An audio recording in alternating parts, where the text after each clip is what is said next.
Olá, meu amigo, minha amiga, sejam bem-vindos em mais um Portal do José. Muito obrigado a todos vocês que têm compartilhado os nossos vídeos, tem feito tanta gente nova chegar ao nosso portal. Em média, nossos vídeos são assistidos por 80, 90, 100 mil pessoas que são formadores de opinião, porque são pessoas que estão antenadas com a realidade, pessoas que estão querendo conseguir ter mais informações para conversar com as pessoas que gostam, que se relacionam, para ajudar com que as pessoas entendam o que está acontecendo no nosso país. Se você está chegando agora, por alguma razão, se inscreva aqui no nosso portal também, dê um cliquezinho no cantinho, mande seus comentários, porque são sempre lidos, são sempre muito importantes aqui no nosso portal. E compartilhe, chame seus amigos também, dê joinha. Enfim, é esse movimento que está fazendo com que muita gente no país esteja raciocinando de um modo diferente. Então vamos seguir em frente. E eu quero começar o nosso papo. Você que não conhece nosso portal, está chegando agora, né? Eu já apresentei esse livro algumas vezes aqui para vocês. Gente, eu não tenho livraria, não tenho comissão, não tem nada aqui. Eu só estou mencionando porque é um trabalho muito interessante do John Perkins. Tem muito material dele na internet. E muito não, algum material, né? Ele foi um ex-agente da CIA que, depois de ver tanta atrocidade, se arrependeu e resolveu fazer as suas memórias aqui. Já é uma pessoa que achava que já estava no final da vida, resolveu contar as verdades. Ele trabalhava num setor da agência de inteligência norte-americana que tinha um apelido interno de assassinos econômicos. Essa divisão dele tinha algumas tarefas e ele explica em dado momento no livro o que eles faziam. Nós, os assassinos econômicos, trabalhamos de várias maneiras, mas nossa tarefa mais comum é identificar países com recursos que nossas corporações cobiçam. Para isso, seduzimos, subornamos e forçamos seus líderes a explorar o próprio povo, a aceitar empréstimos que o país nunca poderá pagar, a privatizar bens nacionais, a legalizar a destruição de ambientes frágeis e, finalmente, a vender para as nossas corporações a preços de pechincha os recursos por elas cobiçados. Esse livro tem mais de 10 anos. Ele nem sonhava que aqui no Brasil teríamos um Bolsonaro e nós também não. Mas ele explica para a gente qual é a metodologia. Dentro dessa metodologia, a gente pode concluir que o Brasil hoje é governado por vigaristas, bandidos e ladrões. Isso mesmo, gente, no português claro. Não dá para a gente dourar essa pílula. Principalmente porque, como estratégia do ambiente salafrárico que é esse governo, a serviço de grandes interesses corporativos, eles cooptaram uma série de militares para colocarem dentro das negociatas. Por quê?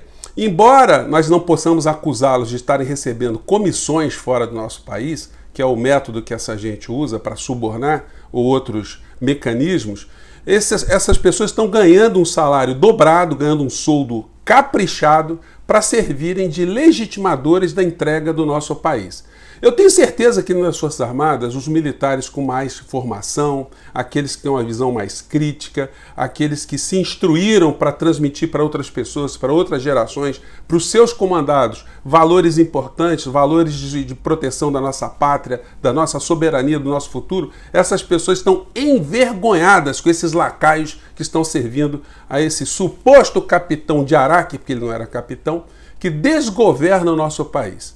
Então, eu vou mostrar para vocês aqui algumas situações, mas antes eu queria até mencionar aqui um artigo da Vera Magalhães hoje no Globo. Então, um artigo muito interessante. Ela não escrevia para o Globo, não, ela escrevia para o estado de São Paulo, não sei se escreve ainda, mas ela explica por que essa ladroagem, no português claro, está acontecendo.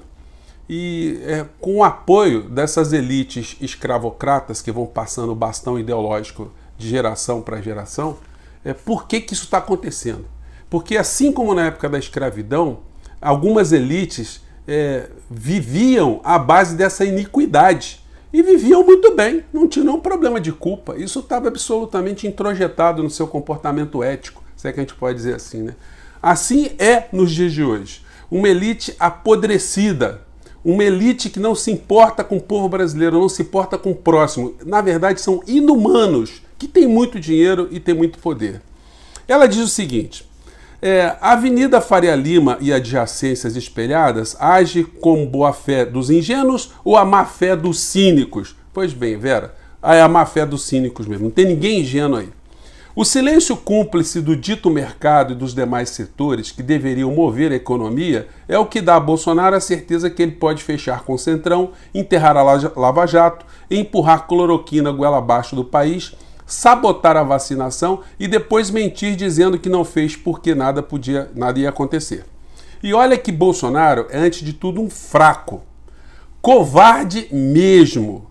Ele morre de medo de impeachment, de crítica, de pesquisa, de adversário, da imprensa, do Supremo, justamente porque sabe que as suas severas limitações intelectuais e da sua incompetência nata e do caráter precário de sua administração existem em todas as áreas.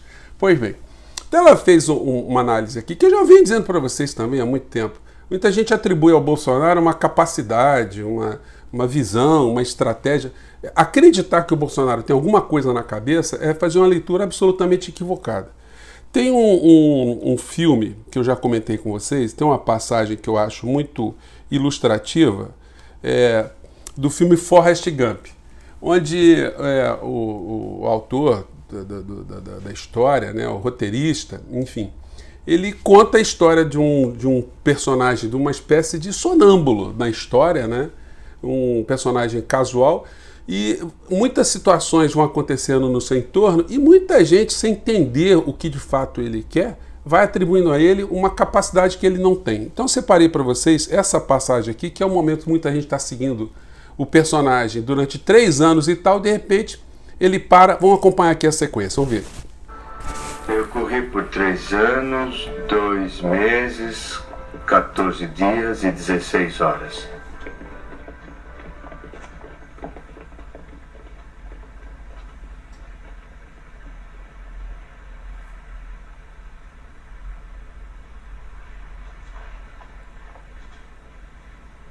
Silêncio! Silêncio! Ele vai dizer alguma coisa.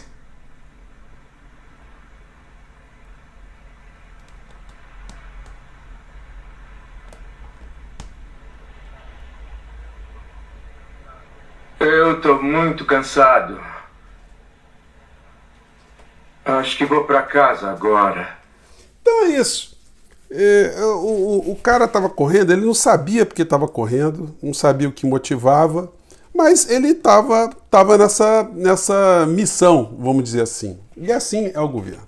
Esse governo, que tem muita gente que entra nas redes e tenta ofender algumas pessoas, né, me causa essa perplexidade, né, do que é que essas pessoas estão rindo, do que é que essas pessoas estão tentando debochar do outro. Muita gente vem aqui, chama de esquerdista, petralha, chora, perdeu a mamata, vai para Cuba, Venezuela. O roteirinho é o mesmo. Elas não conseguem mais refletir, elas só repetem esse mantra. Elas parecem ou pensam que vivem num outro país. Eu queria saber dessas pessoas, elas estão rindo do quê? Se a inflação no nosso país está voltando lentamente, se o custo da alimentação para as pessoas que estão debochando aumentou. Aqui no editorial do Estadão está dizendo o arroz encareceu 74%. 74,14%. O custo da alimentação em geral subiu 14,81%. O feijão carioca 18,53%. As carnes 22,82%. E sem falar no diesel, eu peguei aqui também outros indicadores. Os jornais estão fazendo os balanços, né, lentamente, que mostra aqui pra gente que em 12 meses a cebola subiu 43,3%, a batata inglesa 67%, o tomate 40,9%, o combustível subiu, a energia elétrica vai subir esse ano, segundo a projeção da ANEEL, 13%, o preço da gasolina já subiu também, o diesel, o gás, enfim. Essas pessoas estão rindo do quê? Elas estão querendo debochar do outro. Com qual fundamento? Gente, é um pessoal muito perturbado. O que faz me lembrar aquele texto do Brecht, né?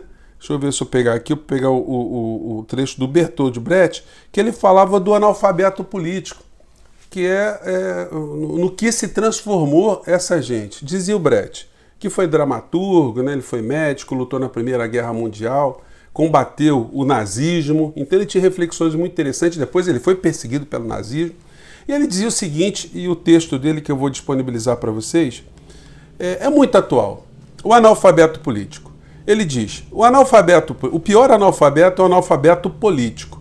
Ele não ouve, não fala, nem participa dos acontecimentos políticos. Ele não sabe que o custo de vida, o preço do feijão, do peixe, da farinha, do aluguel, do sapato e do remédio dependem das decisões políticas. O analfabeto político é tão burro que se orgulha e estufa o peito dizendo que odeia a política. Não sabe o imbecil que da sua ignorância política nasce a prostituta, o menor abandonado e o pior de todos os bandidos, que é o político vigarista, pilantra, corrupto e lacaio dos exploradores do povo. Bertold Brecht. Eu gosto muito dessa foto dele aqui. Ele tem um ar com uma certa ironia, né? E a ironia é uma forma muito contundente de fazer crítica. E ele espelha o que está acontecendo no nosso país nos dias de hoje. Uma nação de pessoas ignorantes, vigaristas no poder, corruptos, porque essa gente que está no poder, como eu digo a vocês, eles podem ter vários níveis de corrupção. É a pequena corrupção de estar ganhando cargo, ganhando um cargo comissionado, uma vantagem, um luxo temporário, uma promessa de uma situação no futuro, mas eles estão entregando a nossa pátria. Eu comentei com vocês ontem que o leilão da refinaria Abreu Lima foi arrematado, né? Está sendo arrematado por uma instituição. Eu peguei aqui, deixa eu pegar aqui só um minutinho, gente. Eu separei aqui. Isso aqui, ó. Mubadala. Vamos ver se dá para congelar um pouquinho. Mubadala. A Mubadala, ela é de propriedade desse sheik, o sheik Mohammed Al-Sayed.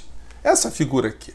Essa figura está muito feliz, né? Um herdeiro, né? De uma ditadura, de uma monarquia, com um exército poderosíssimo, né? Que compra um dos principais compradores dos equipamentos imprestáveis dos norte-americanos. Quando está na segunda linha, eles empurram tudo para a Arábia Saudita. O sheik está muito feliz. Hoje, no valor econômico, vocês vejam os nossos militares como são patriotas, né? Estão entregando a refinaria brasileira, que foi construída com sacrifício, suor do povo brasileiro, por uma empresa estatal, cujo proprietário é o senhor Mohammed Al-Sayed, né? Esse é mais ou menos o nome da criatura. Só que hoje, nos jornais econômicos, você vai vendo o seguinte, que de fato está rolando uma triangulaçãozinha básica. Duas pessoas próximas à transação afirmam que o Mubadala desenhou um acordo com a americana Diatons para a transação após a assinatura do contrato. Então aí vai tudo para as mãos dos amiguinhos de Paulo Guedes, com a chancela dos nossos militares, né? Os militares que estão dentro do governo, que militares esses que estão se misturando com os 302 ladrões que o general Heleno diz que existem e que fazem parte do Centrão, e o diagnóstico está mais ou menos dentro dessa perspectiva toda. A gente vai ter que debater muito. Muitas dessas coisas, gente, poderão ser modificadas, mas vai dar muito trabalho, porque o governo Bolsonaro é um governo de uma metástase política, uma metástase econômica. Como a Vera Magalhães bem sublinha, ele é um fraco, ele é um covarde, é uma pessoa que, sendo covarde, tendo consciência que é um ignorante, ele tem medo o tempo todo. É aquela velha história do Sócrates que eu comentei com vocês, né? O Sócrates dizia que o mal não é feliz. Só o bem, só o bom pode ser feliz. O mal parte do princípio que todas as pessoas são iguais a ele. Por isso que o Mourão foi escanteado nessa reunião de ontem, né? A percepção é que todo mundo pode traí-lo em algum momento, todo mundo pode dar uma facada pela frente, por trás, todo mundo é mau caráter, todo mundo é vigarista, todo mundo usa o serviço público para se locupletar, todo mundo está querendo se dar bem, todo mundo trai, todo mundo não tem palavra, todo mundo não tem ética. Então, no pensamento do mal, como é que alguém pode ser feliz? O próprio presidente, eu não gosto nem de citar o nome, diz que espalha armas dentro do Palácio do Planalto para uma eventualidade. Então, um homem aterrorizado diante da sua própria ignorância e com um comportamento, como disse Vera Magalhães, de um fraco e de um covarde. O pior de tudo, gente, é que o fraco e o covarde está sendo sustentado pelas elites do nosso país, as elites apodrecidas, e nós vamos ter que fazer muitas coisas para retomar o nosso país de volta. Isso juridicamente é possível, é possível com um novo presidente, com uma força popular, com a opinião pública caminhando na direção de um maior esclarecimento, que a gente disfarça todos esses trambiques, essas tramóias, porque não é possível que os militares, as pessoas que estão coladas a esse entreguista chamado Paulo Guedes, estão fazendo isso achando que alguém acredita que eles são patriotas em alguma célula do seu corpo. Eu fico por aqui, gente. Desculpem a veemência, espero que o nosso programa chegue em outros lugares aí para provocar mentes e corações. Muito obrigado mais uma vez e até o nosso próximo encontro. Tchau.